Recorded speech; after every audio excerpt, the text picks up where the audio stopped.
the next world war, next in Ezekiel 38 and 39. The program you are about to watch is part of a free series we are making available to you as a gift from Greg Fritz Ministries, entitled 7 Undeniable End Time Events. Visit gregfritz.org to download the MP3s and watch the streaming video for free by entering code FREE at checkout. Are you tired of hearing bad news? Tune into the good news of the gospel. Welcome to Good News with Greg Fritz. Hello, I'm Greg Fritz. Welcome to the Good News program. We're continuing our series on 7 undeniable end-time events. And rather than me go through this again, we're going to just put them on the screen so that you can see them. These are end-time events that almost all Bible theologians, end-time scholars agree on will happen. The disagreement is on the timing or the order of these events. So we teach them as individual events so that if you can just move them into a different order if you want to. I'm giving you the order that I believe that they will be in, but I'm not going to argue or have a problem if someone believes they're in a different order. It's fine with me. But for example, we do believe that there's going to be a war, an Ezekiel 38 war. We believe there's going to be a tribulation. We believe there's going to be a rapture. We believe Jesus is going to come back. These are events that will happen. We believe there's going to be a great white throne judgment. I don't think anybody would disagree with that. It's just they may not agree with the timing on some of these things. But these events, we want to present them in a way that encourages people, that doesn't frighten people. And I mentioned this in the last program, we shouldn't resent the fact that these things are happening in our lifetime. The world has been disrupted, it's been arrested, it's in a different place. The nations are lining up to fulfill Bible prophecy, and there's unrest, and there's a destabilization going on, and we all feel it. And it's because these end time events they're going to be fulfilled. They're going to roll out the way God said they were, and they're going to happen, and they could very well happen in our lifetime. And so be sure and get the study notes. If you've never gotten our study notes, this is an outline that follows the teaching. I follow my outlines very closely on this program. So you can get these programs free if you want to download them, or download the audio or stream the video on our website. Go to the free download section, or you can get them in USB, and you can get them in audio and video on the USB drive. That's for an offering. We'll mail that to you. But that all goes along with this teaching. 20 episodes and this outline. And it would be a really good study for you because we're going to cover so much information. It would be helpful if you're interested in this subject to go back and just reteach it or rewatch it and go through it with the outline. It would make and all of my reference sources are mentioned in the outline so that you could even do further study. But I did all the hard work. I dug all this stuff out and divided it into these 7 events, and I think it makes sense to me. And before I could teach you and deliver it, I wanted it to make sense to me, and so it took a while, but we got there. We're reading out of Ezekiel 38, and this is where this war is Russia and Turkey and Iran are the main players. They invade Israel from the north. The other allies of Russia, which are mentioned, we believe that the United States is one of those, and England are simply going to say, what do you think you're doing? You think you're just going to go invade and take the spoil? You think that's going to happen? But we're not going to get involved. Nobody is going to step up and help Israel when Russia decides to do this. Here's actually the quote in verse 13, Ezekiel 38 in the New Living Translation. These nations, allied nations of Israel, are going to say to Russia, do you really think the armies you've gathered can rob them of silver and gold? Do you think you can drive away their livestock and seize their goods and carry off their plunder? Well, of course, that's what they think. They're doing that right now in the Ukraine. So it's not like it's something they've never done before or never thought of before. That's exactly what they think. So, and then in verse 14, therefore, Son of Man, prophesy against Gog. That is the leader of Russia. Give him this message from the sovereign Lord. When my people are living in peace in their land, then you will rouse yourself. So God's telling them through Ezekiel what they're going to do. You will come from your homeland in the distant north with your vast cavalry and your mighty army, and you will attack my people Israel, covering their land like a cloud. At that time in the distant future, I will bring you against my land as everyone watches. My holiness will be displayed by what happens to you, Gog.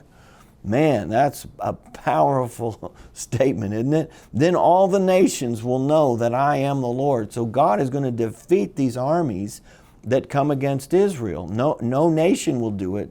God will do it. And He's going to reveal His power. You know, He did the same thing to Pharaoh in Egypt.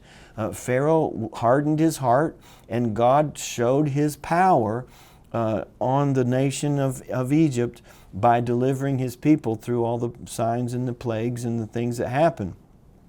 So these things are going to happen again. We've been through what we call the dispensation of grace, the church age, where instead of doing these signs like He did in the Old Testament, our primary goal is, and our calling card is healing and deliverance and salvation and mercy and grace and forgiveness and reconciliation. And so that's been our mode of operation ever since Jesus' ministry. And that was right. But there's coming a time, and it's probably here, where God is going to reveal Himself through His power and might again, the way He's done in the past. And some people think that the church will be raptured before this war. Other people think that we'll be raptured after this war. But that remains to be seen. I tend to believe we'll be raptured after it, but I don't really have any proof for it. I just want to see it. I want to watch it on I want to watch it on TV. I want to pray through it. I want to be there when God defends Israel in real time. That would just be awesome. All right, so Ezekiel 38:17, this is what the sovereign Lord asks. Are you the one I was talking about long ago when I announced through Israel's prophets that in the future I would bring you against my people? He's talking to Russia, to the leader of Russia. But this is what the sovereign Lord says. When Gog, the leader of Russia, invades the land of Israel, my fury will boil over. In my jealousy and blazing anger, I promise a mighty shaking in the land of Israel on that day. All living things, the fish in the sea, the birds of the sky, the animals of the field, the small animals that scurry along the ground, and all the people on the earth will quake in terror at my presence. Mountains will be thrown down, cliffs will crumble, walls will fall to the earth. I will summon the sword against you on all the hills of Israel, says the sovereign Lord. Now it sounds more to me like a supernatural outpouring of power than it's not going to be allies of Israel that just march in there with their weapons of war and the Iron Dome and the tanks and the Apache helicopters and the bombers that we have and the stealth bombers. It doesn't sound like that at all. This is God stretching out His raw power and defending Israel and doing it in such a way that it affects everything in its path. Everything. Mountains, cliffs, the whole world are going to quake in terror at His presence. So I believe that this is going to turn out for the salvation of souls. There are some people that at that point in time have not been moved by preaching and teaching. They've not been moved by miracles and healings and signs and wonders. They haven't been moved by a desire to know God or make peace with God. But this is going to move them. I mean, people that haven't moved up to now, I believe that this is going to make an impression. And that's what it's designed to do. He says He's going to do this while everyone watches. So it's going to be on the news. It's going to be covered globally. People are going to see this on their devices, and they're going to be in awe. Verse 21, I will summon the sword against you on all the hills of Israel, says the sovereign Lord. Your men will turn their swords against each other. I'll punish you and your armies with disease and bloodshed. I'll send torrential rain, hailstones, fire, and burning sulfur. In this way, I'll make myself known to all the nations of the world, and they will know that I am the Lord. And I just have to say, good for God. If He wants to, I'm getting frustrated with the world myself, and I believe there's a time where it's right for God to show His power in a demonstrable way. I'm not mad at anybody. I don't hate anybody. I'm not against anybody. We're not against the people of Russia. That's not what we're saying, but we're saying that God is going to show Himself strong for Israel in a way that's going to make the nations quake. And He's not doing it for any other reason than to help the world. He's not given up on the world. He's still working with them. In fact, this is before the Great Tribulation, in my opinion. And most Bible scholars believe it's before the tribulation. And even during the tribulation, God is working to turn people's hearts to Him. Turn their hearts to Him and become and be saved. Then we go to Ezekiel 39, the next chapter, verses 1 through 17, and this is the New Living Translation. He says, he's continuing this war. He's telling us the outcome. He says, Son of man, prophesy against Gog and give him this message from the sovereign Lord. I am your enemy, O Gog, ruler of the nations of Meshech and Tubal. I will turn you around and drive you toward the mountains of Israel, bringing you from the distant north. I will knock the bow from your left hand and the arrows from your right, and I will leave you helpless. You and your armies and your allies will die on the mountains. I will feed you to the vultures and the wild animals. You will fall in the open fields. For I have spoken, says the sovereign Lord. I will rain down fire on Gog and on Magog and all your allies who live safely on the coast, and they will know that I am the Lord. Now, it doesn't say that all these people turn to God, but they're going to know He exists. And that's how the age is going to end. Not everyone's going to turn to God by the end, by the second coming. Not everyone's going to accept God, but they're all going to know there's a God. I think by that time there won't be many atheists left in the world. They might not have embraced Him, but they're going to know He exists. And you know what? It's about time.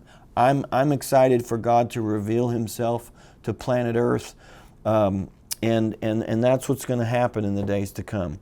Verse 7, in this way I'll make known my holy name among my people Israel. I will not let anyone bring shame on it. The nations too will know that I am the Lord, the Holy One of Israel. The day of judgment will come, says the sovereign Lord. Everything will happen just as I have declared it. The people in the towns of Israel will go out and pick up your small and large shields, your bows and arrows, javelins and spears, and use them for fuel. There will be enough to last for 7 years. They won't need to cut wood from the fields or forests, for these weapons will give them all the fuel they need. They will plunder those who plan to plunder them, and they will rob those who plan to rob them, says the sovereign Lord. So this has happened before. It happened as God dealt with many of the armies and the wars in Israel, where He turned it around. They were outnumbered and outmanned. Gideon and Samson and Jehoshaphat and all these different battles that were fought. David had battles that way where they were outnumbered, and yet they won because God was on their side. And it's not unusual, except what is different is that what has transpired between those days and the days to come is the church age. And the church has been here, this dispensation of grace that was not seen. Paul called it a mystery, kept secret, that the Gentiles should be fellow heirs of the promises of God. That was hidden from everyone. And so we've had 2,000 years now of this dispensation of grace. Thank God.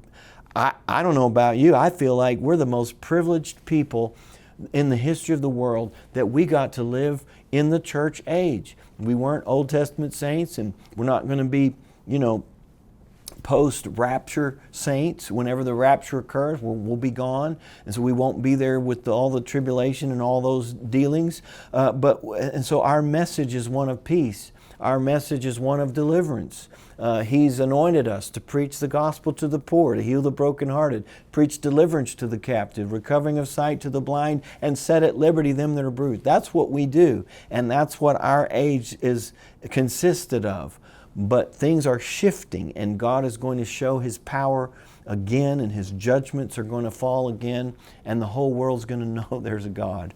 Oh my. Well, I really studied this out for you. I felt like I wanted to give my audience some end time perspective. And I took a long time, a lot of weeks to put this together, months even. And it's not my normal subject matter that I like to talk about the things that I just shared with you, and how to walk and live in the new covenant, and how to partake of God's best in your life. But I'll tell you, it's exciting to know that we're living in these days when Bible prophecy is coming to pass. Nations are lining up. Things that God prophesied thousands of years ago are coming to pass in our lifetime. That's exciting.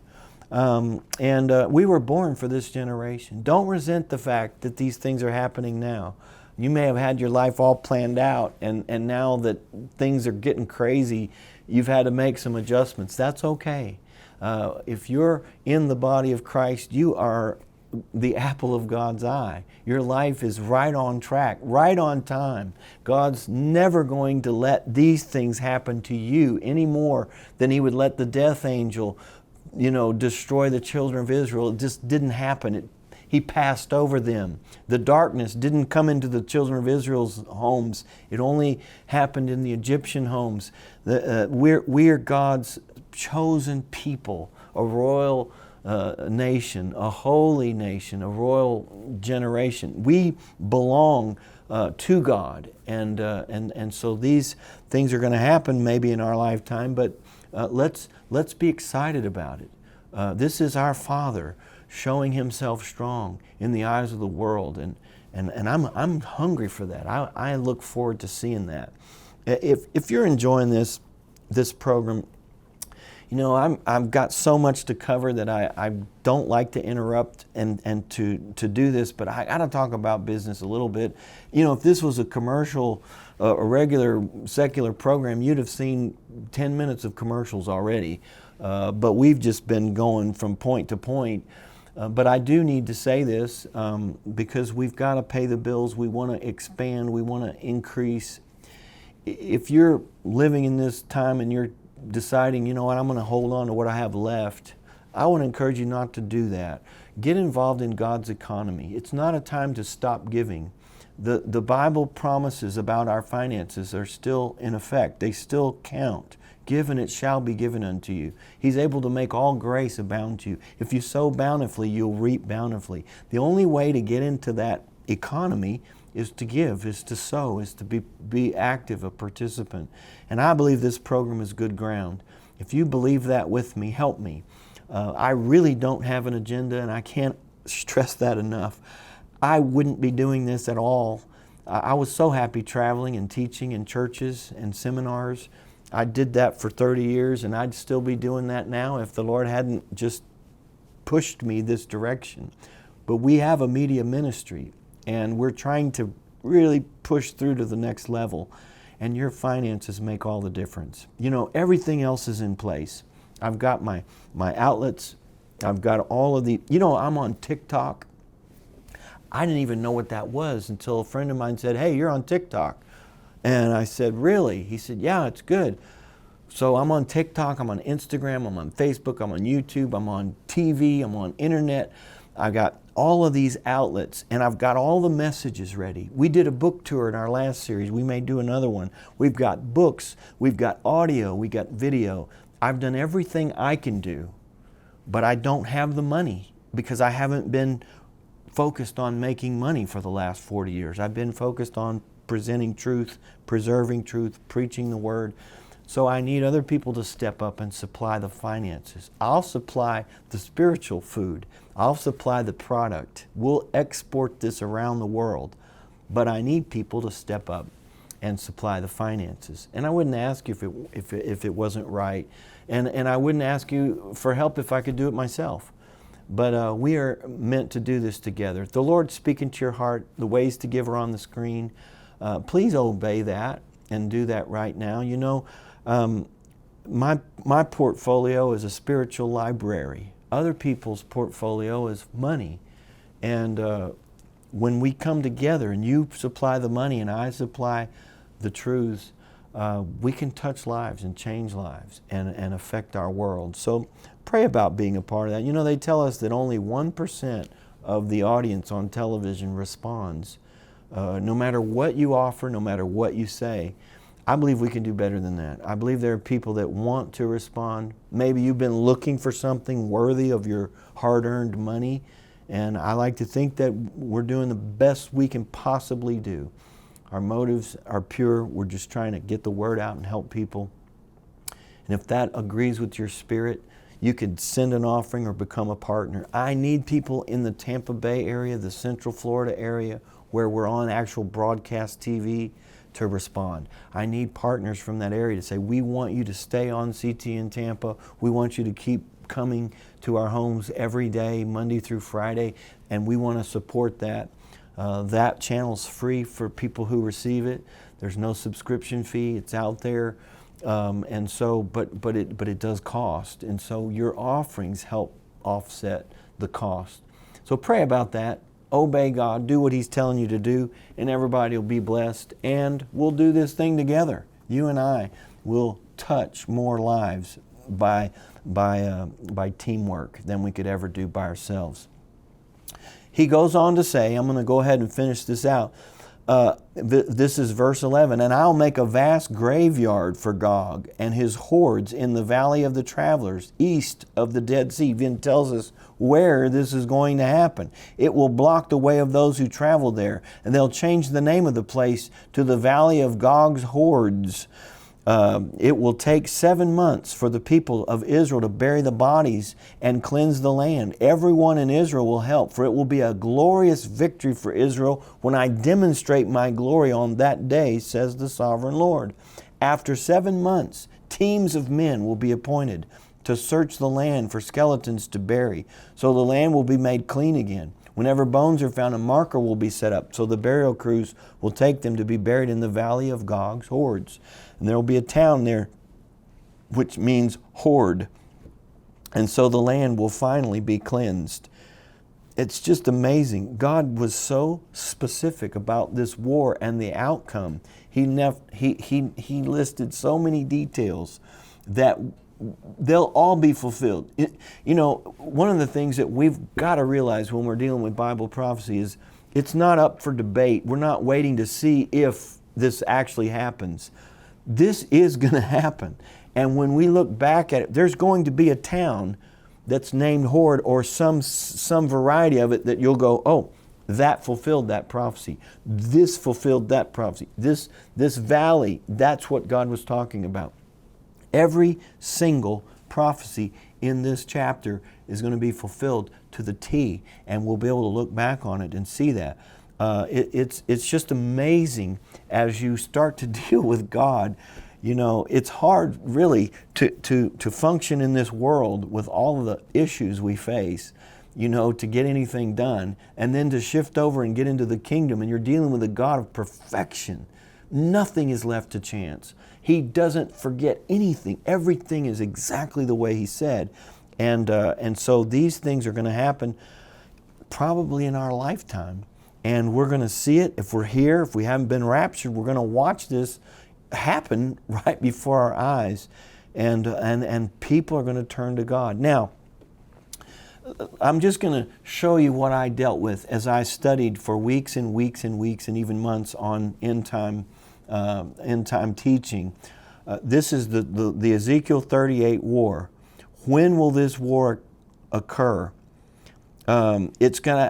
They do agree that it's between 1948, the formation of Israel as a nation, and the second coming. Okay, that's almost everyone agrees that that's it, and it hasn't happened yet. So beyond that, there's people that say it's going to be before the rapture.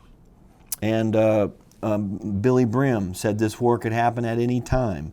There's a guy named Dan Evers who's Signs of the End. He says, could this war break out before the saints are raptured out of this world to be with Christ? Some Bible scholars think so. So there you go. You got people that say it's going to happen before the rapture. Then you got people, there's a Grace Through Faith website. The guy's name is Jack Kelly. And he says the church has to disappear before the Lord returns again to Israel. And if this is the outcome of the battle of Ezekiel 38 and 39, then you can see that the rapture has to precede this battle. So he believes the rapture is going to happen first.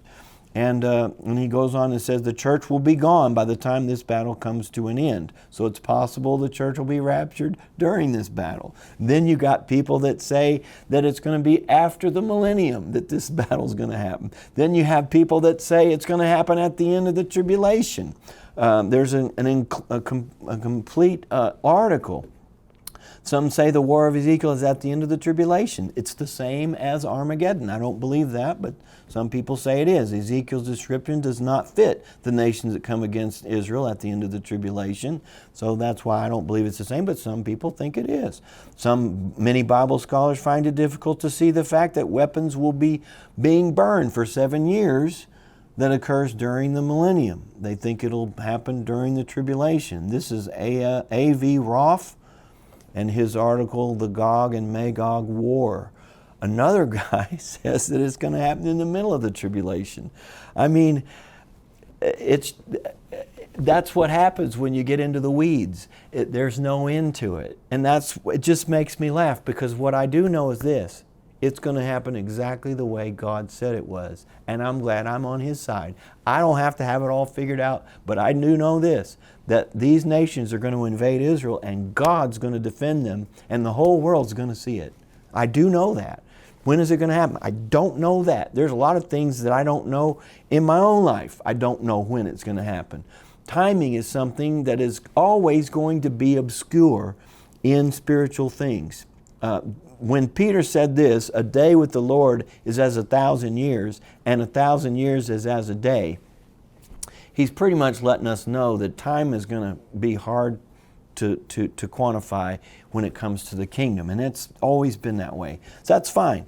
But we do know that it's going to happen. And they can argue about when all day long. I really don't care. Take my teaching and you can move that Ezekiel war anywhere you want to. Just at the click of a button, you can just move it down 3 or 4 points and change the number and everything's fine. So that's why we teach it this way. Let me give you the results of this invasion.